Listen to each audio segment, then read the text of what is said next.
Hello students, welcome you all at nimbus learning powered by engineers academy.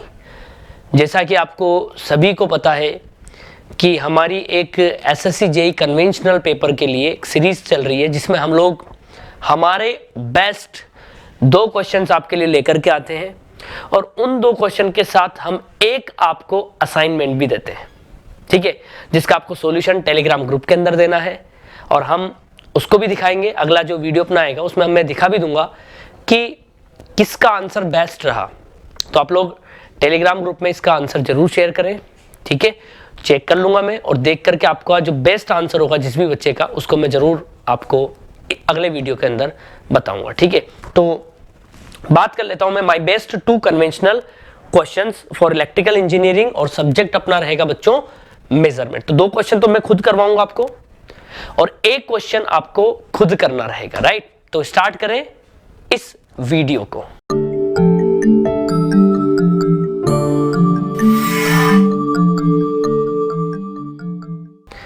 तो सबसे पहले अगर मैं बात करूं बच्चों, तो सबसे पहले पहला क्वेश्चन मेरा आता है, थ्योरेटिकल क्वेश्चन है, लिखने का तरीका मैं बता दूंगा, ठीक है, और करने का तरीका भी मैं आपको दिखा दूंगा। पहला क्वेश्चन है write a short notes on the following. इन पर आपको एक शॉर्ट नोट लिखना है। 15 into 2 यानी कि 15 मार्क्स के आपको 2 क्वेश्चन दिए मैंने, ठीक है। और ये अगर आपका 15 मार्क्स का, इसका मतलब बच्चों 5, 5 और 5 यानी 15 मार्क्स हो गए। डिफ्लेक्टिंग टॉर्क का 5 मार्क्स है, डैम्पिंग के 5 है और कंट्रोलिंग के आपके 5 मार्क्स है और 2 वॉट मीटर मेथड का पूरा 15 मार्क्स है, ठीक है। तो स्टार्ट करते हैं बच्चों पहले सबसे पहले नंबर से। तो आप लिखोगे आंसर, है ना, और आंसर हम लोग कर किसका रहे हैं? आंसर हम लोग कह रहे हैं पहले क्वेश्चन का ए वाला, ठीक है, पहले क्वेश्चन का ए वाला। बच्चों ध्यान रखना है कि अपन को पॉइंट वाइज ही लिखना है एग्जाम के अंदर, ठीक है। इस बात का ध्यान रखना है कि पॉइंट वाइज ही आप लेके चलें चीजों को और उसी हिसाब से करें, ठीक है। तो सबसे पहले ये कह रहा है कि एक्सप्लेन करना है डिफ्लेक्टिंग टॉर्क को, ठीक है। सो फर्स्ट नंबर पर मैं लिखूंगा बच्चों, क्या इस तरीके से हेडिंग बनाऊंगा, डिफ्लेक्टिंग टॉर्क, ठीक है। अब हमें ये पता है कि डिफ्लेक्टिंग टॉर्क होता क्या है, पढ़ा हुआ तो सबका है, लिखने का तरीका मैं बता रहा हूं आपको, ठीक है, कि the torque which is required to deflect the pointer from its initial position to its full scale deflection, मतलब इट्स इनिशियल पोजीशन, ठीक है, towards its full scale deflection, ठीक है। सो द टॉर्क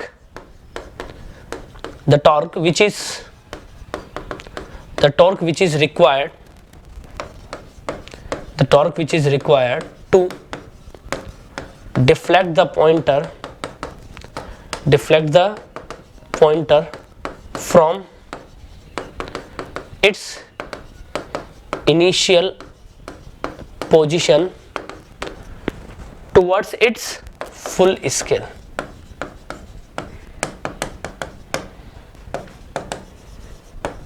ठीक है।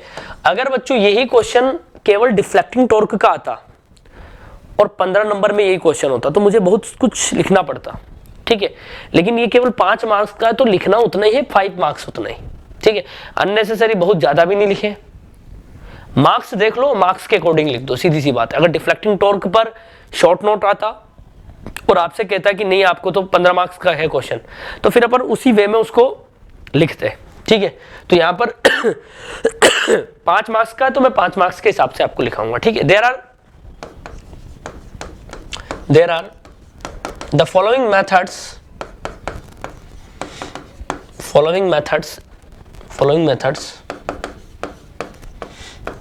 which can be used for कौन बच्चों? Deflecting torque, ठीक है, इस तरीके से। अब अपन पॉइंट वाइज चलेंगे। पहला हम लोग लिखेंगे, पहला मैं लिखूंगा बच्चों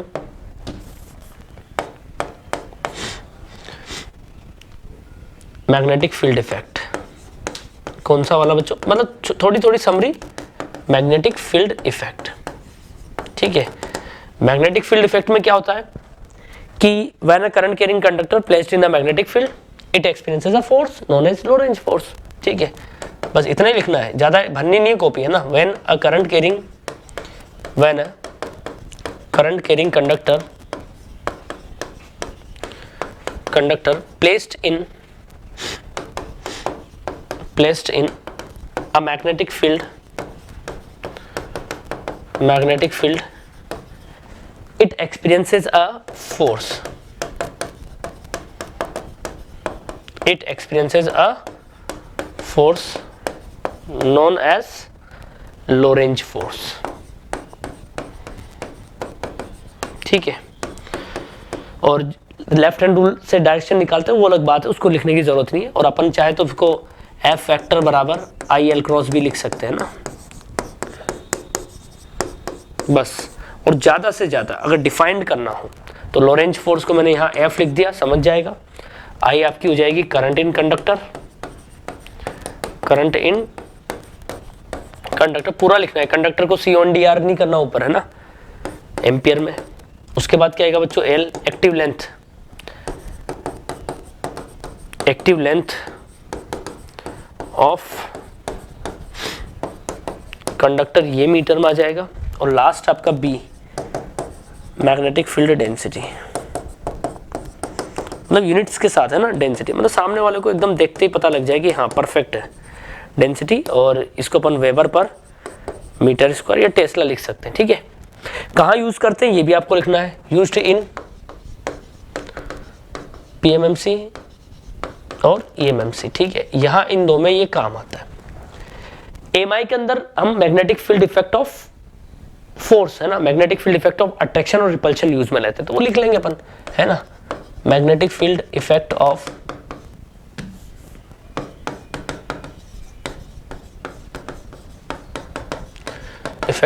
अट्रैक्शन और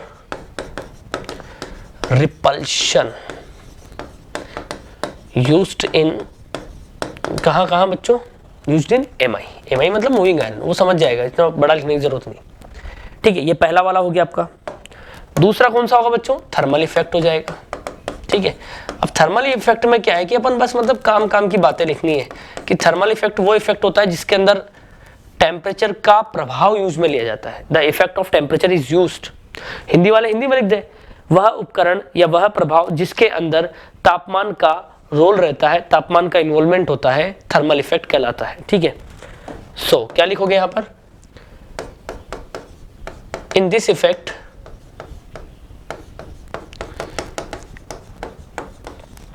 the effect of temperature involve,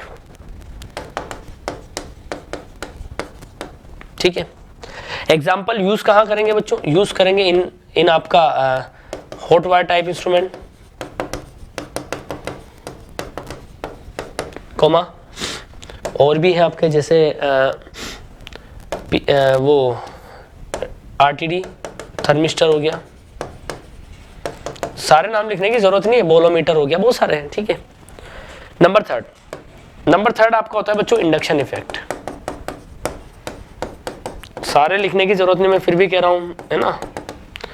induction effect क्या होगा बच्चों, these instruments works on Faraday's law of electromagnetic induction।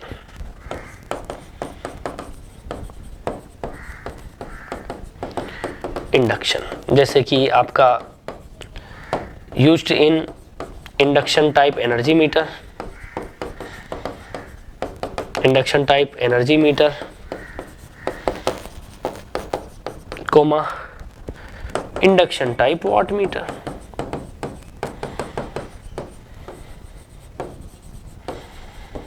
है ना। लिखना चाहो तो लिख सकते हो, these instrument works only with AC, है ना, इस तरीके से, दीज इंस्ट्रूमेंट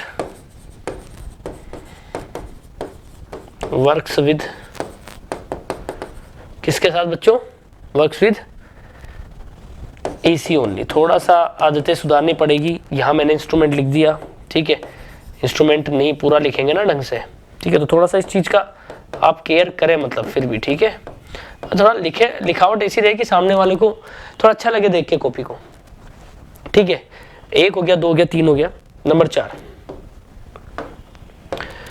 4 आएगा बच्चों आपका कौन सा, इलेक्ट्रोस्टैटिक इफेक्ट, इलेक्ट्रोस्टैटिक इफेक्ट, है ना। लिखने की जरूरत नहीं ज्यादा क्योंकि 5 ही नंबर का है बच्चों, है ना। तो यहां पर लिखेंगे कि किसका इफेक्ट होता है, कैपेसिटर का, मतलब एक तरीके से कैपेसिटी इफेक्ट होता है ना। तो एग्जांपल लिखो आप यहां पर सीधे, यूज्ड इन ESV, ठीक है, ESV में यूज में लेते हैं। उसके अलावा बच्चों एक हॉल इफेक्ट होता है ना, हॉल इफेक्ट, कि सेमीकंडक्टर बार को जब हम यूज में ले लेते हैं, मतलब बार को, एक करंट कैरिंग सेमीकंडक्टर बार को एक ट्रांसवर्स मैग्नेटिक फील्ड में रखते हैं तो उसमें एक EMF आ जाता है, ठीक है। When a current carrying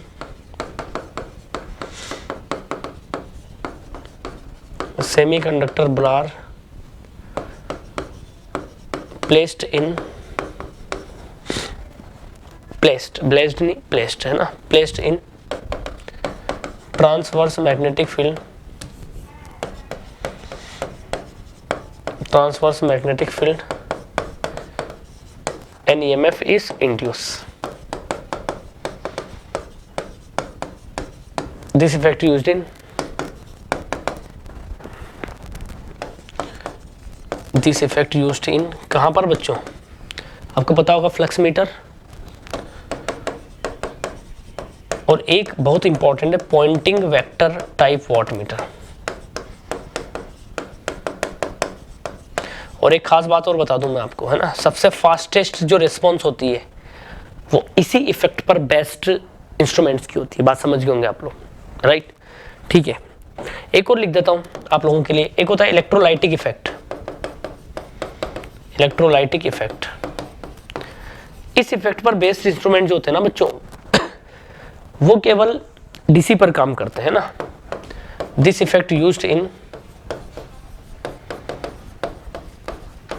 ampere hour metre,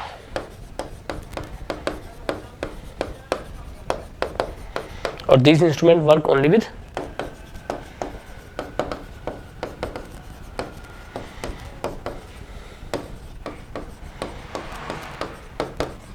only with DC. खत्म, बोलो, ठीक है।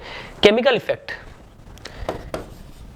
इलेक्ट्रोलाइटिक इफेक्ट है, इसको केमिकल इफेक्ट लिखो तो ज्यादा बेटर है मेरे हिसाब से ना। तो इसको केमिकल इफेक्ट लिखो बच्चों, केमिकल इफेक्ट पर बेस्ट, है ना।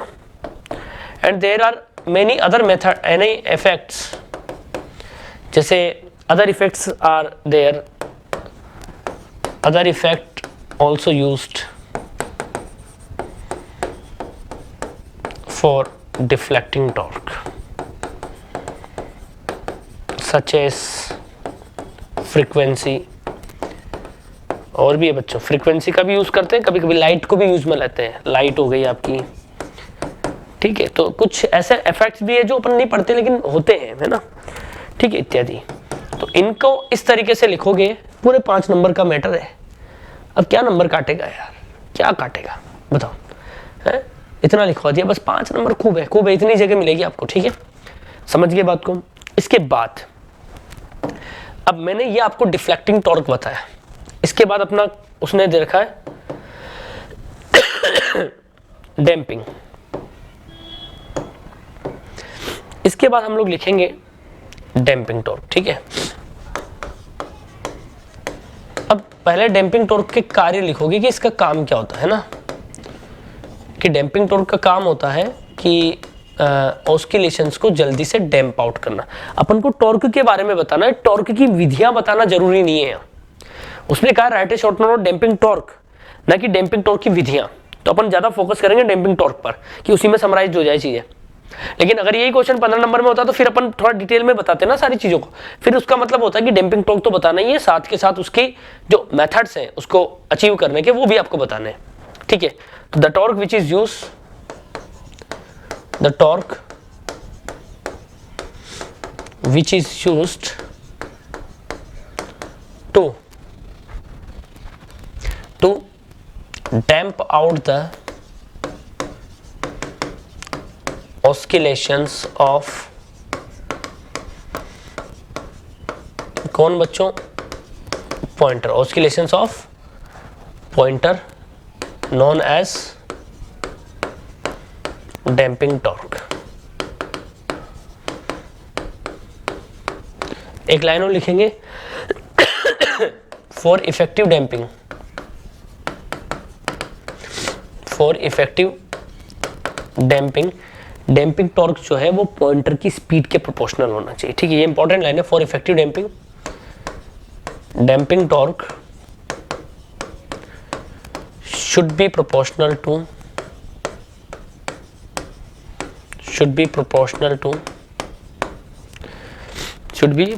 to किसके बच्चों? Damping torque should be proportional to क्या बच्चों? Speed of pointer, but not depends on operating current, operating current पर डिपेंड नहीं करना चाहिए। ठीक है, और लास्ट एक पॉइंट और लिखूंगा इसका, the time of response of damping torque, नहीं, time of response of any measuring instrument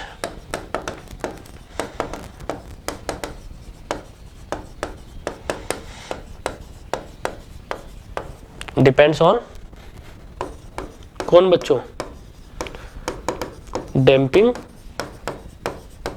torque. ठीक है, उसके बाद आप लिखोगे कि यहां पर कौन कौन सी डैम्पिंग की टेक्निक्स होती है, क्योंकि मेन फोकस इसी पर करना था। अब आप लिखोगे अगली लाइन से, there are following 4 types of damping. अब देखो इसको मैं कैसे लिखाऊंगा आपको, देखो हम लोग क्या है इसमें एक टेबल बना के लिख लेंगे। ठीक है, एक तरफ टाइप्स आ जाएंगे, एक तरफ उसकी क्या क्या रिक्वायरमेंट्स होगी, और एक तरफ या उसका वर्किंग प्रिंसिपल, और एक तरफ उसके लास्ट जो कहाँ कहाँ यूज की जाती है वो अपन लिखेंगे। तो टेबल की फॉर्म में लिखोगे ना, टेबल हो गए, पॉइंट्स हो गए, बुलेट वाइज, तो मतलब चीजें सामने वाले को आसानी से समझ में आ जाएगी। तो यहां तो अपन टाइप ले लेते हैं, और यहां मैं इतना में उसका प्रिंसिपल ले लेता हूं। ठीक है, और यहां उसका कहां यूज करते हैं वो ले लेते हैं। ठीक है, तो जैसे कि मैं यहां लिखता हूं ये डैम्पिंग, ठीक है, और यहां उसका प्रिंसिपल कि भाई क्या है उसके अंदर। ठीक है, और यहां पर उसका यूज कि किस इंस्ट्रूमेंट में यूज की जाती है। अब डैम्पिंग, सबसे पहले जो डैम्पिंग आती है बच्चों वो आपकी आती है एयर फ्रिक्शन डैम्पिंग, बस, है ना। अब 2 लाइनें लिखाऊंगा बस एयर फ्रिक्शन की, कि एक तो यहां यूज करते हैं जहां पर इलेक्ट्रोमैग्नेट होती है। ठीक है, we use when there is an electromagnet. ठीक है, इलेक्ट्रोमैग्नेट। और दूसरी बात वो लिखेंगे बच्चों यहां पर कि इस डैम्पिंग में जो एयर का फ्रिक्शन होता है वो हम यूज में लेते हैं फॉर डैम्पिंग टॉर्क। तो air friction used for damping purpose, बस सफिशिएंट है। अब डायग्राम बनाने की जरूरत नहीं है। हाँ, क्वेश्चन अगर केवल एयर फ्रिक्शन डैम्पिंग पर आता तो थोड़ा मैं डिटेल में गुस्सा यार, जरूरत नहीं, लिख तो दिया इससे पहले। ठीक है, इधर यूज कहां करते हैं बच्चों? ईएमएमसी और एमआई में, और इसी के साथ इधर वाला मैटर क्लोज हो गया। ठीक है, एयर फ्रिक्शन के बाद अपनी कौन सी जाएगी बच्चों? Fluid friction. ठीक है, अब इसके बारे में क्या लिखोगे? इसका यूज वहां करते हैं जहां डिफ्लेक्टिंग टॉर्क मिनिमम होता है, used where deflecting torque is very low. और इसमें क्या करते हैं बच्चों अपन? द फ्रिक्शन ऑफ फ्लूइड, और जनरली किसका यूज करते हैं अपन? ऑयल, है ना, यूज्ड फॉर डैम्पिंग। कहां यूज करते हैं बच्चों? Used in ESV, electrostatic voltmeter. ठीक है, तो ये 2 डैम्पिंग हो गई आपकी। उसके बाद तीसरे नंबर पर अब 2 डैम्पिंग और बची हुई है, वो इधर लिख दूंगा मैं। अच्छा वो तो उधर टेबल चली रही अपनी, कोई दिक्कत नहीं, ठीक है। अब number 3 AD current damping.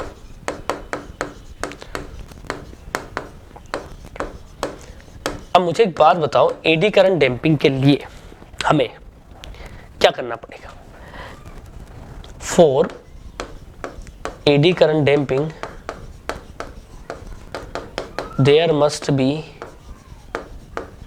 an electromagnet, sorry, permanent magnet. There must be a permanent magnet and a non-magnetic but electrical conducting moving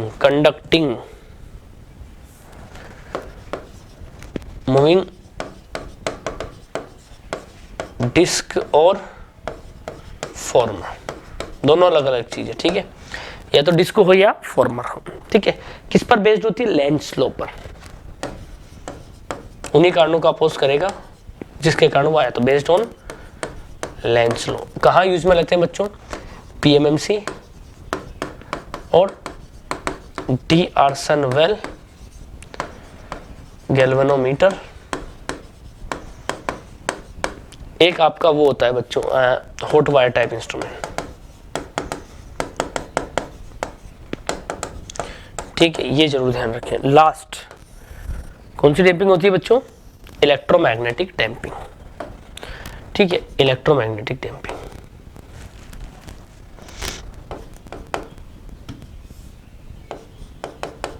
electromagnetic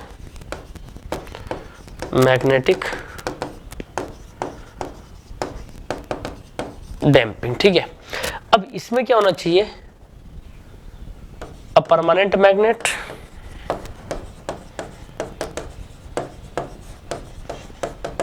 and a moving coil, है ना, a moving coil must present. बाकी based तो working उसी पर होती है बच्चों, Lenz law पर, बेस्ड ऑन लेंज लॉ, सही है, बोलो बच्चों, राइट। उसके बाद अगर मैं बात करूं यूज कहाँ करते हैं, तो यूज जो इसका करते हैं वो होता है बच्चों फ्लक्स मीटर, ठीक है, बैलिस्टिक गैल्वेनोमीटर। और मैं बताता हूं और कहाँ यूज में लेते हैं। मेन जो है ना अपने ये यही दो जगह पर इसका यूज किया जाता है। तो इस तरीके से आपको ये करना था डिफाइन, बस हो गया, सफिशिएंट है। अब मैंने इतना लिख दिया, डैम्पिंग टॉर्क के बारे में लिख दिया, विधियां बता दी कि कौन कौन सी डैम्पिंग टॉर्क की मेथड्स होते हैं, ओवरऑल ये हो गया आपका, ठीक है। इसके बाद क्या कह रहा है? इसके बाद कह रहा है कि आप बताइए भैया, और बहुत हो गया रे, कंट्रोलिंग टॉर्क के बारे में, ठीक है। तो कंट्रोलिंग टॉर्क की भी हमारे पास है तरीके, है ना।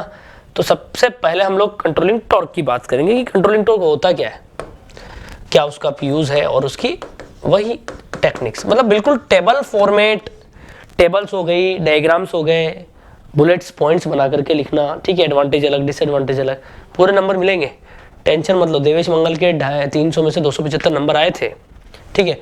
कंट्रोलिंग टॉर्क क्या होता है बच्चों? अब कंट्रोलिंग टॉर्क का काम क्या है? इस टॉर्क को यूं क्यों इसमें लेते हैं ना, this torque serves two purpose,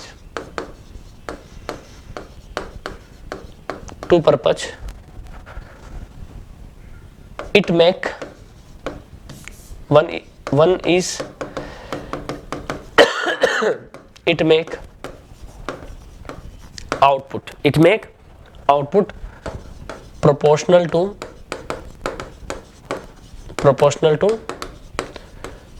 input, and another is it bring back the pointer to its initial position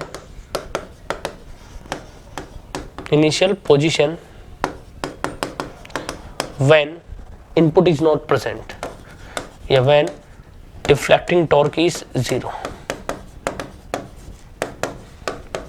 when deflecting torque is absent. ठीक है, राइट। एक और बात है, अंडर स्टेडी स्टेट क्या होता है? Under steady state controlling torque और डिफ्लेक्टिंग टॉर्क दोनों क्या हो जाते हैं बच्चों? बराबर हो जाते हैं। तो पॉइंटर हमारा उस एक स्टेडी स्टेट पर आकर के रुक जाता है।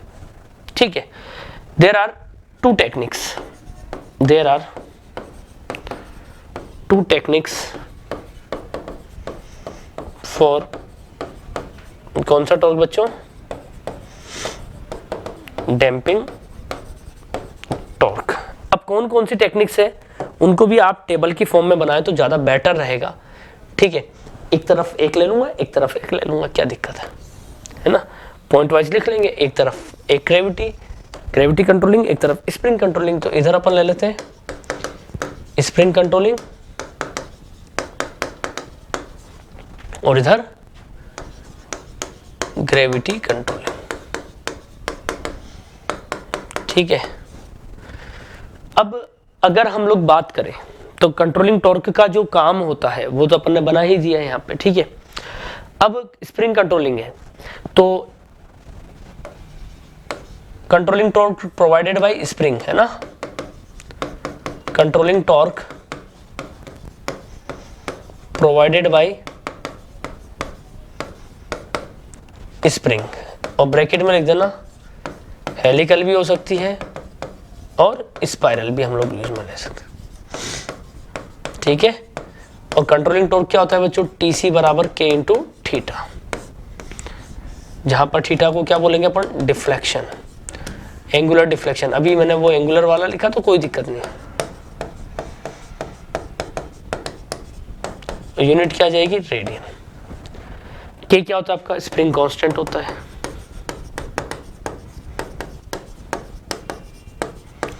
न्यूटन इंटू मीटर पर रेडियन।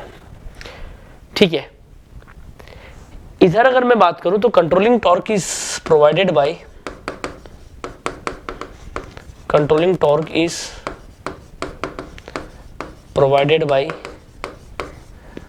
a weight attached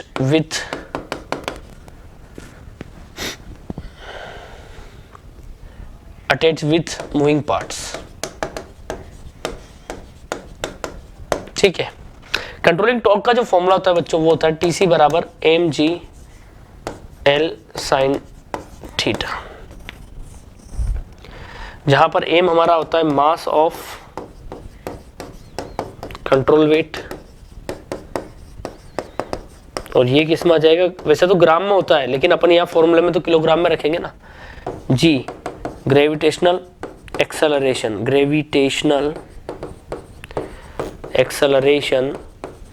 गुरुत्वीय त्वरण कितना होता है बच्चों? 9.8 into metre per second square. L क्या होता है बच्चों? Length, distance. इसको मैं लिखूं तो ये आ जाएगा आपका distance of control weight from spindle. कहां से बच्चों? स्पिंडल से दूरी।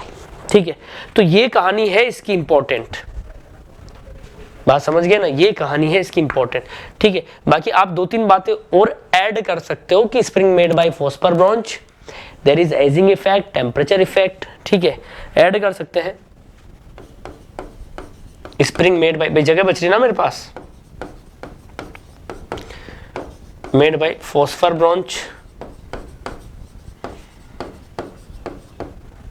This is costly. लेकिन ज्यादा फोकस नहीं करना, ज्यादा फोकस यही करना था अपन को इसको लेकर, कंट्रोलिंग टॉर्क पूछा था उसने। ठीक है, और यहां पर क्या आ जाएगा? This is less costly. तो नहीं तो वो इसका कंपैरिजन हो जाएगा, पता चला कि इनका कंपैरिजन कर रहे अपन। ठीक है, ये होता है बच्चों लेस कॉस्टली।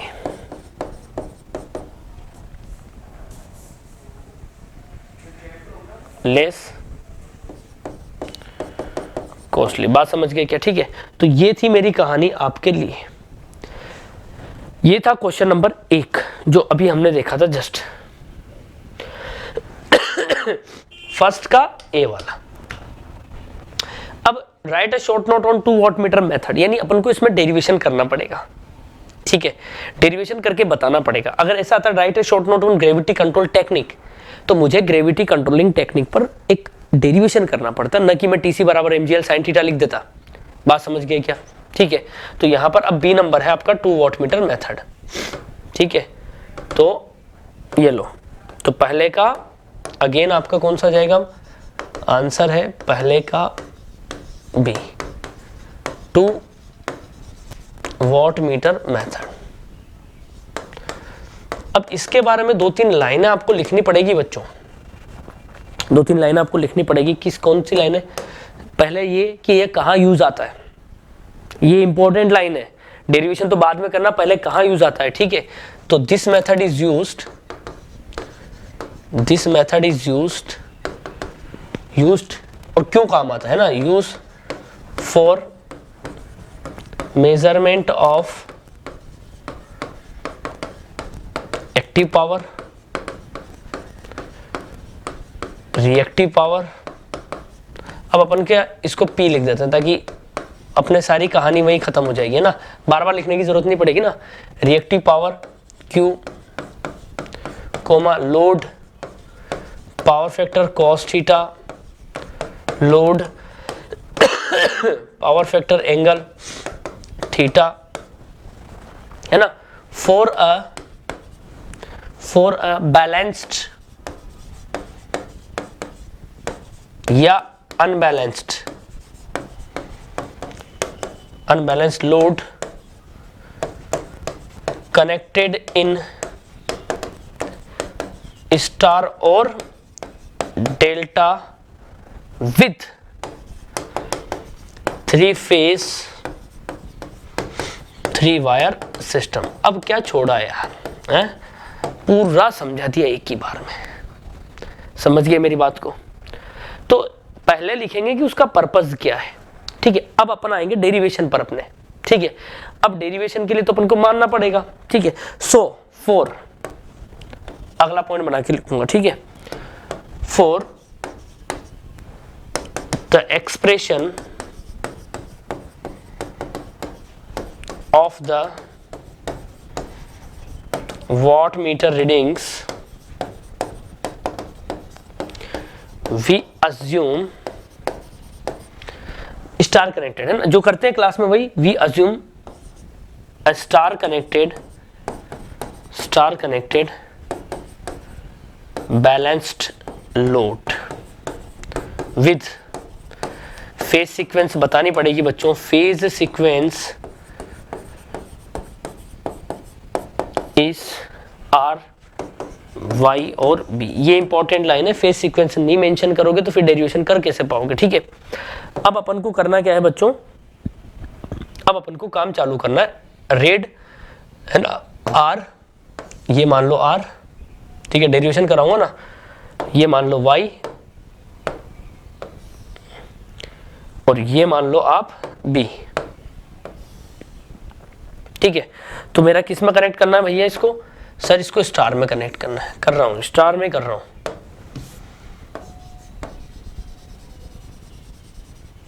ठीक है, अच्छा रजिस्टिव नहीं मानता हूं, है ना, इसको भी मैं ZL लूंगा। ठीक है, ये लो, ये ZR। ठीक है, लेकिन ZR को अपन Z थीटा ही लिखे तो ज्यादा बेटर है क्योंकि अपन बैलेंस ले रहे हैं। ठीक है, फिर I के बाद Y, ये लो भाई। ठीक है, अच्छा इसको इधर भी लेके जाऊंगा, ये Z, ये भी Z थीटा बैलेंस्ड है ना। ठीक है, और नेक्स्ट आ जाएगा बच्चों आपका B वाला। डायग्राम भी एकदम परफेक्ट बनाना, मजा आ जाना चाहिए। ठीक है, ये लो और ये लो आपका रेड वाला। ठीक है, तो ये R हो गया, ये आपका Y हो गया और ये आपका B हो गया। ठीक है, तो ये अपना फेज सीक्वेंस के अकॉर्डिंग अपन ने बना दिया। और बच्चों ये क्या हो गया? न्यूट्रल। तो 3-फेज 3-वायर हो ही गया। ठीक है। अब यहां पर अपन मानेंगे कि ये वोल्टेज जो है ये वी लाइन है, जिसको अपन यहां VRB बोलेंगे, ठीक है। लेकिन पहले मैं वॉट मीटर कनेक्ट कर देता हूं, चलो इसकी बात तो बाद में करूंगा, पहले वॉट मीटर कनेक्ट करते हैं। अब अपना बच्चों 2 वॉट मीटर है, तो 2 वॉट मीटर में मैं मान लेता हूं कि मैंने जो वॉट मीटर कनेक्ट किया है वो करंट कॉइल तो R फेज के साथ है और जो प्रेशर कॉइल है वो यहाँ है, ठीक है। तो ये वॉट मीटर पहला वाला आ गया, वॉट मीटर W1। एक और वॉट मीटर लूंगा बच्चों में, ये मान लो करंट कॉइल, ये और प्रॉपर बनाना जैसे उनका रिप्रेजेंटेशन होता है, ठीक है। ऐसा नहीं है कि किसी में भी टर्न ज्यादा बना दिया और किसी में भी बना दिया, ठीक है, सामने वालों को दिखना चाहिए, ठीक है। अब W1 और W2 ले लिए। अब सुनो मेरी बात, अब अपन को यहाँ पर क्या करंट मेंशन करनी पड़ेगी, करंट्स क्या करनी पड़ेगी बच्चों, मेंशन करनी पड़ेगी। तो देखो प्लस माइनस ये आपका VRB आएगा, जिसको V लाइन बोलेंगे अपन, ठीक है। यहाँ से जो करंट जाएगी वो करंट कॉइल की करंट आएगी 1 नंबर वाले की, लेकिन बच्चों ये R फेज की करंट भी होगी और फेज करंट भी यही होगी और लाइन करंट भी यही होगी। तो ये IR होगी और यही आपकी फेज करंट भी होगी बच्चों, ये आपकी फेज करंट भी होगी और यही आपकी लाइन करंट भी होगी, ठीक है। उसके बाद इसमें जो करंट जाएगी वो तो IPC होगी और ये जो वोल्टेज आएगा वो आपका कौन सा जाएगा, VPC, लेकिन वो इसी वोल्टेज के बराबर होगा, ठीक है। इधर यहां जो वोल्टेज आएगा बच्चों वो आपका VPH आएगा। तो एकदम प्रॉपर इसका मैंने खत्म कर दी कहानी, ठीक है। उसके बाद दूसरे नंबर का आ जाता है भैया, सेकंड नंबर, यहाँ IRY, ये भी लाइन आएगी और यही आपकी फेज करंट आएगी, ठीक है। और इसको अपन अगर बोले तो ये I इधर यहाँ ये वाली ICC2 आएगी बच्चों, ठीक है। और ये प्लस RY और B, ठीक है। तो करंट जैसे जा रही है उस हिसाब से प्लस माइनस, तो ये YB यही आपका VL होगा और यही आपका VPC2 आएगा, यही आपका VPC2 आएगा, ठीक है। बात समझ गए क्या, बोलो। और इसी तरीके से यहाँ पर ये प्लस और ये माइनस और ये VPH आ जाएगा, ठीक है। अब अपन को क्या करना है, वोल्ट मीटर की रीडिंग निकालनी है। अब जैसे मान लो लिखना है सबसे पहले द रीडिंग ऑफ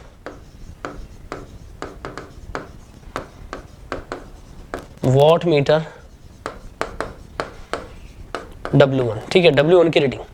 तो W1 की रीडिंग क्या आएगी बच्चों, प्रेशर कॉइल का वोल्टेज इनटू करंट कॉइल की करंट कोस एंगल बिटवीन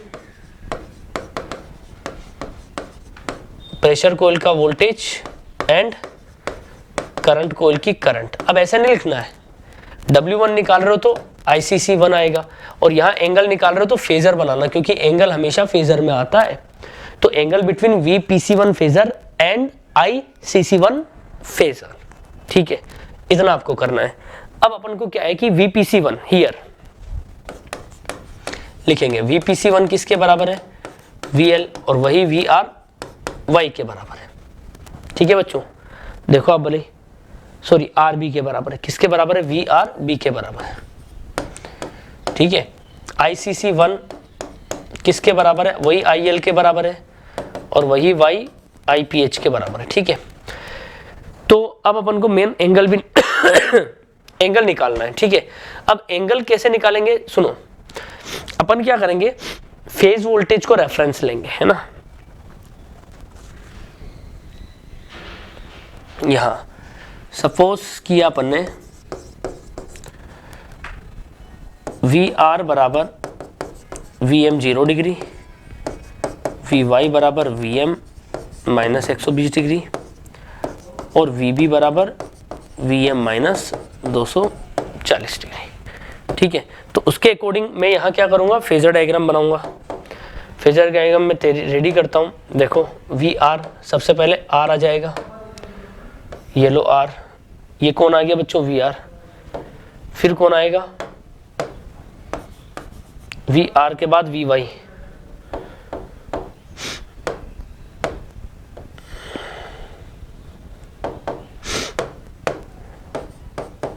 और फिर कौन आएगा,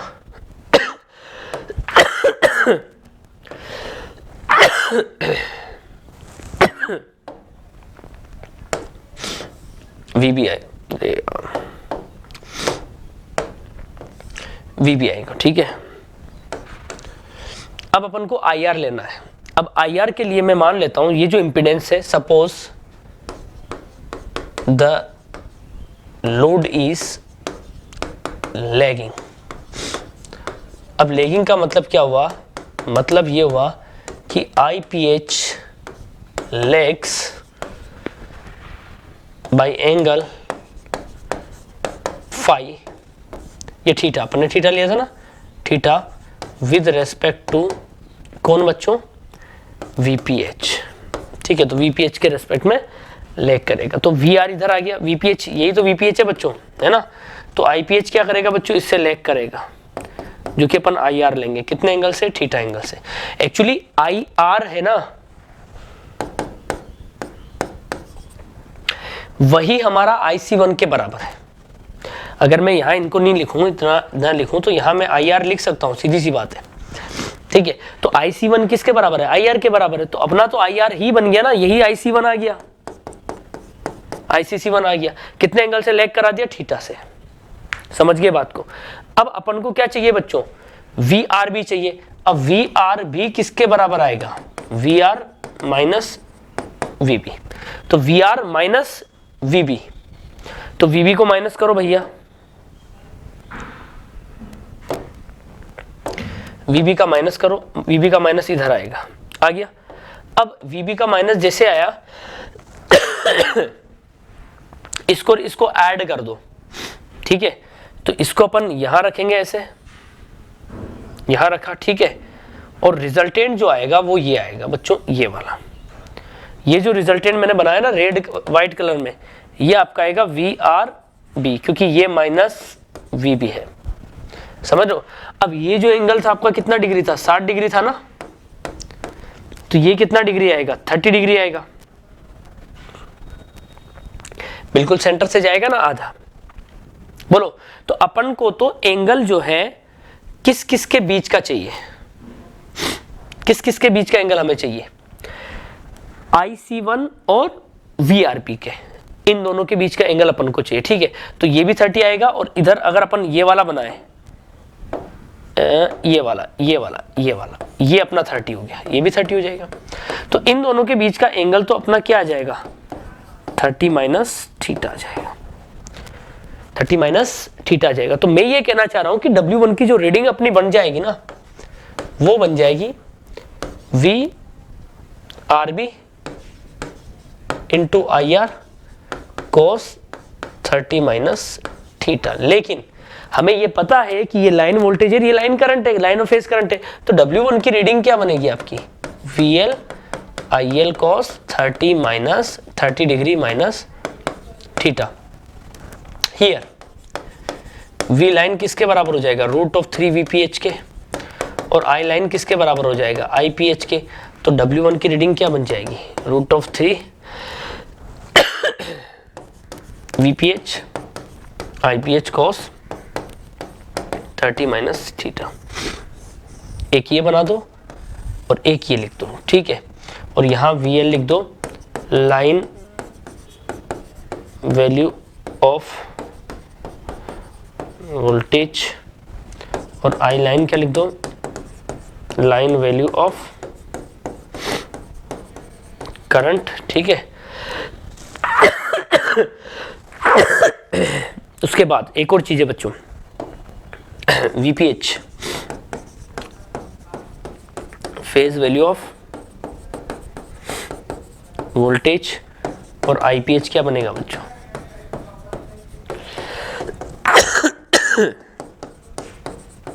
ठीक है। अब इधर दूसरे के लिए जरूरी नहीं है डेरिवेशन सेम कर, आप सिमिलरली बोल देना, सिमिलरली W2 बराबर, अब क्या बनेगा बच्चों? VPC2 ICC2 cos angle between VPC2 and ICC2। तो ये इसको अपन ऐसे लिख सकते हैं, VPC2 किसके बराबर आ जाएगा बच्चों? VPC2 VYB के बराबर, VYB। तो VYB इंटू आई वाई हो जाएगा कोस एंगल बिटवीन, फेजर जरूर लगाना है ना, angle between V Y B and I Y. और इसको जो एंगल आएगा ना वो आप समझ ही चुके होंगे, ये आपका वी एल हो जाएगा, ये आई एल हो जाएगा, ये कोस 30 प्लस थीटा आ जाएगा, है ना। तो सिमिलरली लिख दिया, उसी में समझ जाएगा वो। और इसी तरीके से W2 क्या आ जाएगा आपका V L √3 VPH IPH cos 30 plus theta. तो अभी तो अपन ने वॉट मीटर की रीडिंग निकाली है, ठीक है। अब हमें करना क्या है बच्चों, अभी हमें पावर निकालनी, वो भी लिखने पड़ेंगे फॉर्मूले, ठीक है। तो उनको अब अगली लाइन में लिख दे P W1 प्लस W2 आएगा, बोलो, ठीक है। Q बराबर क्या आएगा आपका √3 W1 माइनस W2 आएगा, ठीक है। ज़्यादा से ज़्यादा लिखो तो यहाँ ये लिख दो अलजेब्रिक सम, ठीक है। पावर फैक्टर जो आएगा बच्चों tan थीटा बराबर क्या होता है, tan थीटा बराबर साइन बटे कोस, तो Q बटे P करेंगे, है ना। तो tan थीटा बराबर कितना हो जाएगा √3 W1 minus W2 divide by, मतलब आप इसमें भर सकते हैं और भी चीज़ें, आप और भी चीज़ें इसमें ऐड कर सकते हैं चाहे तो, ठीक है। मतलब अब आपके ऊपर है कि आप और क्या क्या ऐड करना चाहते हो, कर ही सकते हो ऐड। तो ये आपका क्या हो जाएगा, ये अपना इसकी वैल्यू हो गई, समझ गए मेरी बात को, अरे बोलो, ठीक है। तो ये एक इंपॉर्टेंट बात थी tan थीटा की, ठीक है। तो इस तरीके से आप लोग इसको कर सकते हो। बाकी अगर एक्स्ट्रा और एक दो चीजें लिखना चाहे तो लिख सकते हो, कि जैसे कि इफ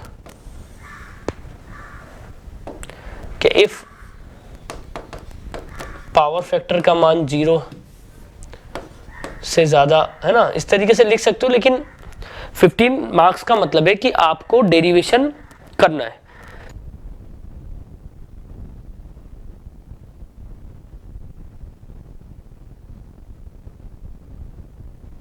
ठीक है बच्चों, मेरे हिसाब से आप इस बात को पूर्णतया समझ गए होंगे, ठीक है। नेक्स्ट, ये पहला क्वेश्चन कंप्लीट कराया मैंने आपको, ये फर्स्ट क्वेश्चन है बच्चों, एकदम परफेक्ट है। हाँ, यहाँ आप चाहे तो सिमिलरली की बजाय चाहे तो वो डेरिवेशन कर सकते हैं, कोई दिक्कत नहीं, जगह है तो करो, कोई दिक्कत नहीं इतनी, ठीक है। बट 15 मार्क्स के हिसाब से मैंने आपको करवा दिया है। नेक्स्ट, एक न्यूमेरिकल बच्चों, अच्छा न्यूमेरिकल है, बहुत शानदार है। 0 to 200 milliampere moving iron ammeter. अब सुनो मेरी बात बच्चों, गिवन है आपको पहले, ये न्यूमेरिकल की एक खासियत होती है कि जो दिया जाए ना वो लिखो पहले। आंसर नंबर 2, एक ही क्वेश्चन है 2 में तो, है ना। तो जो गिवन हो ना वो पहले लिखो कि क्या आप ले रहे हैं। गिवन है मीटर करंट, आइए कितना दिया है बच्चों, 200 milliampere. Moving iron ammeter is converted to a 600 0 to 600 volt 50 hertz volt meter, ठीक है। यानी फुल स्केल डिफ्लेक्शन वोल्टेज, ठीक है। तो ये क्या आएगा बच्चों आपका VFSD आएगा, है ना। और VFSD कितना है 600 वोल्ट है, बात समझ गए क्या, ठीक है। और यहाँ पर आपका ये रहेगा IFSD, इसको अपन है ना फुल स्केल करंट भी बोल सकते हैं, इसको अपन क्या बोल सकते हैं IFSD भी बोल सकते हैं, ठीक है। फुल स्केल करंट होगी, ठीक है। अब आगे क्या कह रहा है, वोल्ट मीटर बनाते हैं by adding a resistance with the coil, ठीक है। इसका मतलब ये हुआ, सुनो मेरी बात, ये आपका कोई मीटर है, ठीक है, RM और LM, ठीक है। इस मीटर के साथ अपन ने एक रेजिस्टेंस ऐड कर दिया RAC, और अब ये जो एक वोल्ट मीटर जो भी रेजिस्टेंस बना, जो भी वोल्ट मीटर आपका बना वो ये आ चुका है, ठीक है। अब एक बात बताओ, अगर मैं यहां पर IFSD भेजूं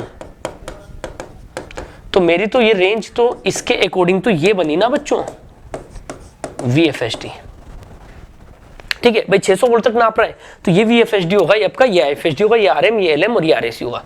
RM क्या माना बच्चों आपने मीटर रेजिस्टेंस, ठीक है, मीटर रेजिस्टेंस, ठीक है। अब एक्चुअली क्या है कि जरूरी नहीं है कि क्वेश्चन में ऐसा डेटा दे कि मीटर का रेजिस्टेंस हो सकता है गैल्वेनोमीटर का रेजिस्टेंस वैसे भी नेग्लिजिबल होता है, 0 मान सकते हो, ठीक है। यहां पर आपसे पूछा है कि कितना रेजिस्टेंस उसमें ऐड करना पड़ेगा, ठीक है, ओके। आरएसी हमारा सीरीज रेजिस्टेंस है, ठीक है, और एलएम हमारा क्या है बच्चों, मीटर इंडक्टेंस है।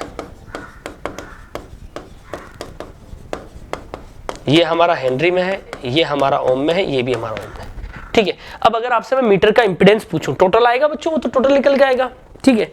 तो यहां पर अगर अपन कहें कि टोटल इंपीडेंस ऑफ मीटर, तो अगर मैं आपसे Z पूछूं कि Z का मैग्नीट्यूड बताओ, तो आप कहोगे sir VFSD divide by IFSD, और यही हमारा किसके बराबर हो जाएगा, अंडर रूट में RM प्लस RAC का स्क्वायर प्लस XM का स्क्वायर। बताओ बच्चों इसमें कोई दिक्कत है क्या, बताओ जरा, कोई दिक्कत है इसमें, किसी भी प्रकार की कोई प्रॉब्लम नहीं है। अब VFSD कितना है बच्चों, 600 वोल्ट डिवाइड बाय कितना दिया है आपको, 200 मिली एम्पियर, और ये हमारा जो मोड जेड हो ही चुका है ना, तो कितना आ गया बच्चों, 2 3 6 3, तो मोड जेड आपका आएगा बच्चों 3000 ओम। तो ये मेरा क्या आ गया बच्चों, जेड आ गया, बोलो जेड मेरा कितना आ गया, 3000 ओम आ गया, ठीक है। यानी मैं इसकी वैल्यू को यहां पर कितना रख सकता हूं, 3000 ओम रख सकता हूं, ठीक है सर। अब आगे बताओ क्या करें, तो अपना अब क्या है, चालू होगी कहानी XM को लेकर के। अब XM तो यार बच्चों 2 पाई f इंटू LM आएगा, ठीक है, जहां पर आपको supply frequency f is equal to 50 hertz दे रखी है ना, ऑपरेटिंग फ्रीक्वेंसी ऑफ मीटर आपको ये दे रखी है उसने, ठीक है। अब आगे क्या कह रहा है कि इंडक्टेंस उसका ये है, मीटर का जो इंडक्टेंस है L, वो इसने दिया है जिसको अपन LM बोल रहे हैं, तो L बराबर LM, ये भी गिवन है बच्चों, कितना गिवन है, 0.1 plus 0.1 plus 0.2 theta upon pi, total के पाई में है अपॉन 4 पाई, और ये हेनरी में, ठीक है। अब यार ये तो थीटा के रेस्पेक्ट में चेंज हो रहा है, वो दिया इसने। अब अपने पास जो डेटा है सारे वो तो फुल स्केल वाले हैं, तो हमें इंडक्टेंस भी फुल स्केल वाला निकालना पड़ेगा, ठीक है। तो द मीटर इंडक्टेंस,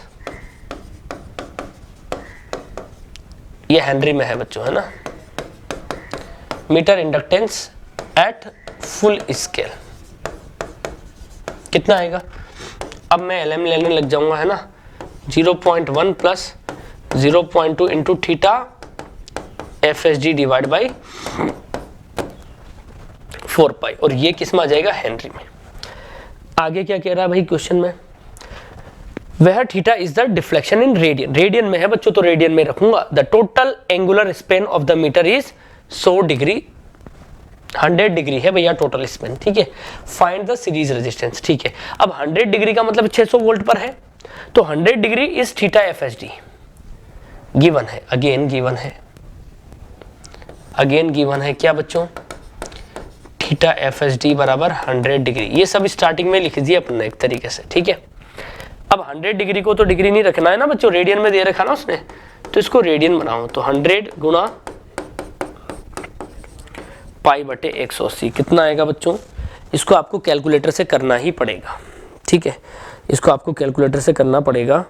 तो मैं आपके लिए कैलकुलेटर से कर देता हूं, ठीक है। इसमें तो कैलकुलेटर यूज में ले सकते हैं अपन, मेंस का पेपर है बच्चों ये तो, ठीक है। 180 गुना 3.14 सॉरी 100 गुना 3.14 यानी 314 बटे 180, तो यह आया बच्चों 1.744 रेडियन, ठीक है। तो यहां रख देता हूं LM, प्लस 0.2 ब्रैकेट लगा देना गुणा 1.744 डिवाइड बाई 4 पाई, ठीक है, ये हेनरी। तो अब LM डायरेक्ट कितना आया, गुणा कर देता हूँ इसको किससे, 0.2 से, और इसमें ऐड कर देता हूँ 0.1, इसमें डिवाइड कर देता हूँ 4 और पाई का। बच्चों ये जो आया ना आपका, ये आया है 0.03573 हेनरी, ठीक है, खूब है इतना। तो अब अपन को ये निकालना है XM। तो XM कितना आएगा, 2 पाई F इंटू LM। तो 2 इंटू 3.14 गुणा 50 गुणा LM, 0.03573 जो भी आया था, है ना। तो इसको अपन गुणा करेंगे 100 से और गुणा करेंगे 3.14 से, तो ये बच्चा आपका आ रहा है 11.22। किसका मान, XM का मान। और ये किस में आ गया बच्चों आपका, ये आपका ओम में आ गया, ठीक है। अब जब XM का मान आ गया तो Z बराबर क्या था, मोड Z बराबर था हमारा under root of RM plus RAC का स्क्वायर प्लस XM स्क्वायर बराबर कितना आया था, 3000 आया था, ठीक है। तो ये आपका आ जाएगा अंडर रूट में RM प्लस RAC का स्क्वायर प्लस 11.22 का स्क्वायर बराबर 3000, ठीक है। अब एक काम करते हैं, स्क्वायर करो दोनों तरफ। तो RM प्लस RAC का स्क्वायर प्लस 11.22 का स्क्वायर, यह आएगा बच्चों 125.91, और ये 3 और 3 9, 1 2 3 4 5 6। तो RM प्लस RAC का जो स्क्वायर आएगा वो इसमें से इसको घटाओगे तो लिखोगे पूरा 1 2 3 4 5 6 125.91। तो RM प्लस RAC का जो स्क्वायर आया ना बच्चों 0.0, ये कैसा आ गया 9, 1 2 3 4 5 6 माइनस 125.91 आएगा, ठीक है। तो ये आपका आएगा बच्चों 8999874.09। इसका क्या लोगे बच्चों, अंडर रूट लोगे। तो RM प्लस RAC बराबर, इसका अंडर रूट ले लेते हैं, 8999874.09। तो ये कितना आ रहा है बच्चों, 2999.979 ओम आ रहा है। तो लगभग इसको हम लोग 3 किलो ओम बोल सकते हैं, ठीक है। कितना बोल सकते हैं, 3 किलो ओम। अब आपसे तो सीरीज रेजिस्टेंस पूछा है, सीरीज रेजिस्टेंस तब तक नहीं आएगा जब तक मीटर का रेजिस्टेंस नहीं दिया होगा। इसका मतलब मीटर का रेजिस्टेंस वो नेगलेक्ट मान रहा है, मीटर का रेजिस्टेंस वो क्या मान रहा है बच्चों, नेगलेक्ट मान रहा है। तो उसको अगर नेगलेक्ट करें तो अपना RAC कितना आ गया, ठीक है। इफ दिया ही नहीं है तो क्या मानेंगे, RM को नगण्य मानेंगे, तो RAC का लगभग वैल्यू 3 किलो ओम होगा, क्योंकि दे ही नहीं रखा है। 0.1 ओम होगा या 0.2 ओम होगा तो कोई फर्क थोड़ी पड़ेगा, तो लगभग वो नेग्लिजिबल है। समझ गए बात को। तो 3 किलो ओम का आपको रेजिस्टेंस लगाना पड़ेगा सीरीज में। तो ये था आपकी कहानी आगे की, ठीक है। इस तरीके से आपको करना था, एक न्यूमेरिकल करा दिया, एक थ्योरेटिकल करा दिया, पॉइंट सारे समझा दिए, ठीक है। कैलकुलेटर से करना, अगर ये माइनस कर रहे हो तो यूनिक की डायरेक्ट ये लिख दिया, डायरेक्ट यहां से ये स्टेप में मत जाना, बराबर उसको उधर पहुंचाना फिर लिखना। इवन मैंने यहां इसका अंडर रूट लगाना था मुझे, ये लो मैं लगा देता हूं, मतलब एकदम तरीके से, क्योंकि जब कैलकुलेटर हाथ में होता है ना तो आदमी सोचता है कि डायरेक्ट जोड़ के कर दूं सीधा, ठीक है। ज्यादा डायरेक्ट नहीं करना आपको, राइट। अब आपको मैं असाइनमेंट दे रहा हूं जो टेलीग्राम ग्रुप में आपको अपडेट करना है आंसर, ठीक है। ये आपका थ्योरेटिकल है, अगले वाले वीडियो में मैं न्यूमेरिकल वाला असाइनमेंट दूंगा, ठीक है। Write a short notes on the following, creeping energy meter में क्या होती है, और how to extend the range of ammeter and volt meter. बच्चों इसके न्यूमेरिकल भी आते हैं, तो मैंने इसको थ्योरेटिकल बना दिया आपके लिए ताकि न्यूमेरिकल वाला पोर्शन भी आ जाए, मतलब डेरिवेशन। आपको इसमें डेरिवेशन करना है एकदम प्रॉपर तरीके से, ठीक है। तो कमेंट्स भी करना है आपको कि आपको क्या वीडियो में अच्छा लगा, और अपनी कमियां भी देखना। और इनके सॉल्यूशन आप टेलीग्राम ग्रुप जो हमारा निम्बस लर्निंग का इंजीनियर्स एकेडमी इलेक्ट्रिकल का ऑफिशियल टेलीग्राम ग्रुप है, ठीक है। आप ये इलेक्ट्रिकल करके सर्च करेंगे तो मिल जाएगा आपको, ठीक है बच्चों। तो ये थी स्टोरी मेरी, ये आपका असाइनमेंट है, स्क्रीनशॉट आप लोग ले सकते हैं। 1, 2 3 30 मार्क्स का है, ठीक है। नेक्स्ट अगर मैं बात करूं, लास्ट और आखिरी बात है बच्चों, एसएससी जेईई के लिए हमने लॉन्च किया टेस्ट सीरीज जूनियर इंजीनियर के लिए, जो कि 11 दिसंबर से स्टार्ट हो चुकी है। टोटल 10 टेस्ट है, जिनके रह भी गए हैं तो भी दोबारा वो दे सकते हैं, कोई दिक्कत उनको नहीं आएगी। डिटेल्ड शेड्यूल इसका जो रहेगा वो हम already nimbus learning YouTube channel पर वीडियो बना करके बता चुके हैं, ठीक है। फीस बहुत कम रखी गई है, ऑफलाइन की जो है बच्चों 999 रखी गई है और ऑनलाइन की 499 रखी गई होगी, ठीक है। बाकी सभी सेंटर्स पर हमारे ये जो है चल रहे हैं टेस्ट, ऑफलाइन आप दे सकते हैं और ऑनलाइन तो आप दे ही सकते हैं, ठीक है बच्चों। तो बने रहिए निम्बस लर्निंग के साथ, ये है आपके फ्यूचर की तैयारी।